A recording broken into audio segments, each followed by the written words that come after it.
Hello students, let's see this question. The activity of a radioactive nuclide X100 is 6.023 curie at a certain time t. If its disintegration constant is 3.7 into 10 to the power 4 second inverse, the mass of X after t second is, कितना मास बचेगा? ठीक है, सो देखिए आपका ये क्या है, nucleus दिया हुआ है जिसमें अगर इसके सर के ऊपर 100 लिखा है तो ये 100 इसका मास नंबर रिप्रेजेंट करता है। ठीक है, 100 इसका क्या है, मास नंबर रिप्रेजेंट करता है। क्लियर, मास नंबर कह लो या फिर इसका एक एटम का मास कह लो। ठीक है, एक एटम का मास कह लो, या आप ये कह लो कि एक मोल एटम्स का मास हो जाएगा, तो हम इसको क्या बोलेंगे, 100 ग्राम पर मोल बोल देंगे। ठीक है, तो कह रहे हैं एक ये जो रेडियो एक्टिव न्यूक्लियस है एक्स, इसकी एक्टिविटी कितनी है टाइम टी पर। एक्टिविटी होने का मतलब क्या है, या तो आप ऐसे लिखो D X upon D T, ऐसे लिखो। ये कितनी दे रखी है आपको, 6.023 क्यूरी, क्यूरी का सिंबल होता है सी आई।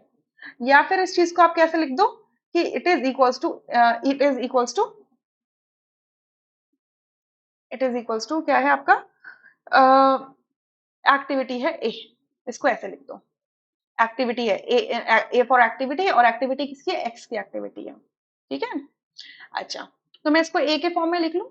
Clear, so A X basically क्या है, 6.023 क्यूरी है, and 1 curie is equals to कितना होता है आपका, 3.7 into 10 to the power 10 DPS. DPS का मतलब था disintegration per second, number of disintegration per second. So मैं इसको डिसइंटीग्रेशन पर सेकंड से कन्वर्ट कर लूं तो क्या हो जाएगा, 6.023 into 10 into 3.7 into 10 to the power 10 DPS. DPS clear, ये किस पे हो रहा है, सर्टेन टाइम टी पे हो रहा है। कह रहे हैं इफ इट्स डिसइंटीग्रेशन कांस्टेंट यानी कि लैम्डा, इसकी लैम्डा वैल्यू कितनी है, 3.7 into 10 to the power 4 second inverse है। ठीक है, द मास ऑफ एक्स पूछ रहे हैं यानी कि डब्ल्यू पूछ रहे हैं। ठीक है, सो हमें पता है radio activity first law, first order of kinetics follow करती है। तो फर्स्ट ऑर्डर काइनेटिक्स फॉलो करती है तो we know that rate of disintegration of X is equals to decay constant and the number of x left, number of atoms of x left। ठीक है, number of atoms of और amount of x left. तो यहाँ पे basically हम numbers में बात कर लेंगे। ठीक है, कितने जनरली नंबर्स में ही लिया जाता है। क्लियर, अच्छा, so minus D X upon D T क्या है हमारा, ए एक्स है, और ए एक्स की वैल्यू हमने निकाल दी है पूरी की पूरी पर सेकेंड्स के अंदर। तो ये कितनी है, 6.023 इंटू, अच्छा यहाँ पे वैल्यू लिखने से पहले आप ये देख लो कि हमारे पास क्या क्या गिवन है। हमारे पास minus D X upon D T given है, लैम्डा गिवन है, तो मैं एन एक्स की वैल्यू निकाल सकती हूँ। एन एक्स ये पूरा क्या है, ए एक्स के इक्वल है। तो एन एक्स की वैल्यू क्या हो जाएगी, ए एक्स अपॉन लैम्डा।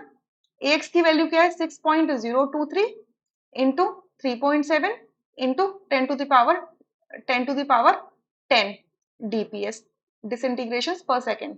ठीक है, एंड लैम्डा की वैल्यू कितनी है, 3.7 into 10 to the power 4 second inverse. तो देखो सेकेंड इनवर्स से सेकेंड इनवर्स कैंसिल हो गए।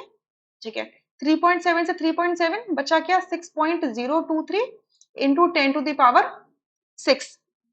ठीक है, इतने पार्टिकल्स बचेंगे। ठीक है, इतने पार्टिकल्स बचेंगे। तो नंबर ऑफ पार्टिकल्स इतने हैं, तो मास कितना हो जाएगा इन पार्टिकल्स का, तो W is equals to W of X, या W कह लो। क्या होता है, number of particles divided by Avogadro particles multiplied by its molar mass.